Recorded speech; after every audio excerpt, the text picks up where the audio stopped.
Dobrodošli u još jednu epizodu Crovopsa. Kao što znamo, nedavno su stigle zadnje i najbolje ponude za višenamjenski borbeni avion Hrvatskog ratnog zrakoplovstva od 4 ponuditelja i dok čekamo da se i one evaluiraju, da se donesu preporuke, što bi trebalo biti u toku 12. mjeseca, palo mi je na pamet da bi bilo dobro malo se osvrnuti na to kako je nekad davno bilo zamišljeno Hrvatsko ratno zrakoplovstvo. Dakle, mi danas gledamo na nabavu 12 višenamjenskih borbenih aviona kao na slamku spasa nadzvučnog borbenog zrakoplovstva Hrvatske, nešto što je apsolutno neophodno i što se pod svaku cijenu mora nabaviti, ali kako je Hrvatsko ratno zrakoplovstvo bilo koncipirano, odnosno zamišljeno prije 25 godina. Bila su to sasvim druga vremena, naravno. Mirna reintegracija Slavonije je bila još daleko od sigurne. Još uvijek je postojala nezanemariva mogućnost da će se i ona morati oslobađati silom i prvenstveno Vukovar, čiji pad u ruke velikosrpskog agresora Hrvatska obilježava sutra. Ljudi su se još sjećali dana i tjedana u podrumima pod naletima srpskih aviona. Ulaganja u vojsku bila su nešto sasvim normalno i pitanje opstanka, a ne prevencije potencijalnih budućih sukoba. No čak i u tom kontekstu prijedlog koncepcije Hrvatskog ratnog zrakoplovstva koji je složen tamo početkom 1996. bio je izuzetno ambiciozan. Ja neću sad secirati svaki element tog prijedloga, ali one koje zanima stavio sam link na sam dokument u opis videa, pa možete pročitati sami za sebe i reći mi što mislite o njemu u komentarima. Autor tog koncepta je bio tada brigadir Josip Štimac, koji je kasnije bio i zapovjednik Hrvatskog ratnog zrakoplovstva i mnogi će vjerojatno reći da je i sama koncepcija bila možda i previše ambiciozna. Pa ipak u realizaciju nekih elemenata te koncepcije se kasnije i krenulo i to sve do kraja 90-ih. Tu u prvom redu mislim na nabavu 20 naprednih školskih aviona, koji su po koncepciji razvoja trebali biti školsko-borbeni, međutim Pilatusi PC-9M koji su na kraju nabavljeni nisu naoružani. Nabavljeno je i 8 školskih helikoptera koji su također bili u planu za inicijalne nabave do 1998. A mnogo kasnije je realizirana i nabava 10 višenamjenskih transportnih helikoptera Mi-171 Š, koja je po ovom izvornom planu trebala biti do 2005. a na kraju je realizirana tamo 2007. Na kraju su nabavljeni i laki školski avioni, međutim umjesto 12 planiranih nabavljeno je samo 5.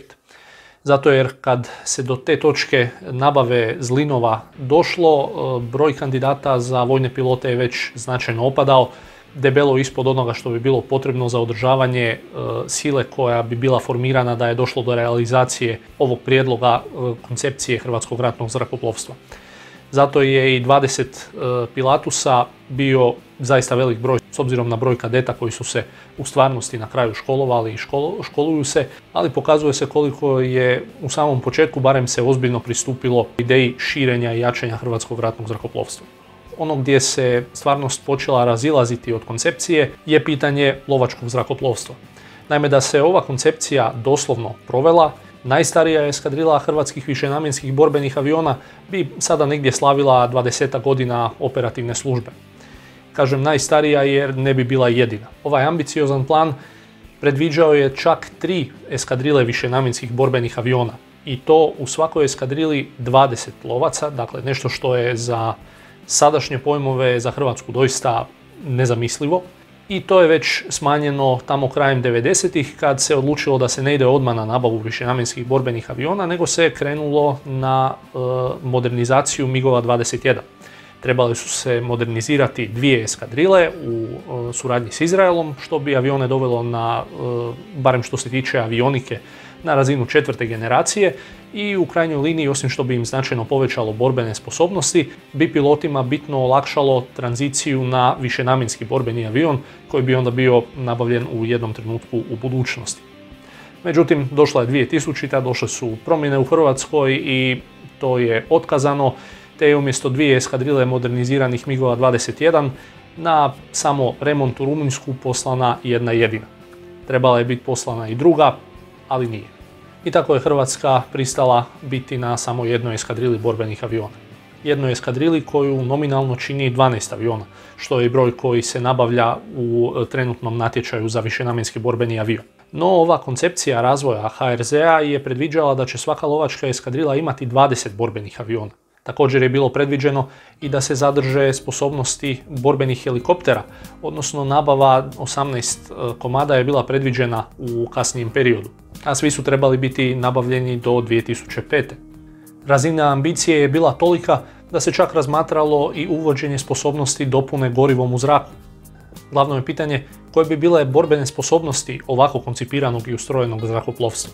Ono bi moglo ostvariti apsolutnu prevlast u zračnom prostoru, prevesti do jedne bojne kopnenih snaga u jednom naletu, te pružati istovremeno vatrenu podršku dvama tadašnjim zbornim područjima.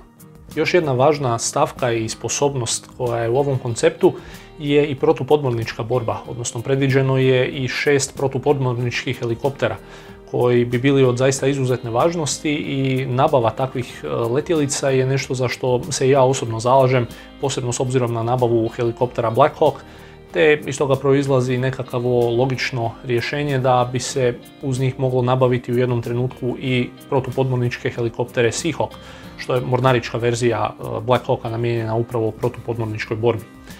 Ovaj koncept definira 6 helikoptera, što bi svakako bilo dovoljno da se pokriju protupodmorničke potrebe Hrvatske, ali i traganje i spašavanje na moru u složenim meteo uvjetima, noću i sl.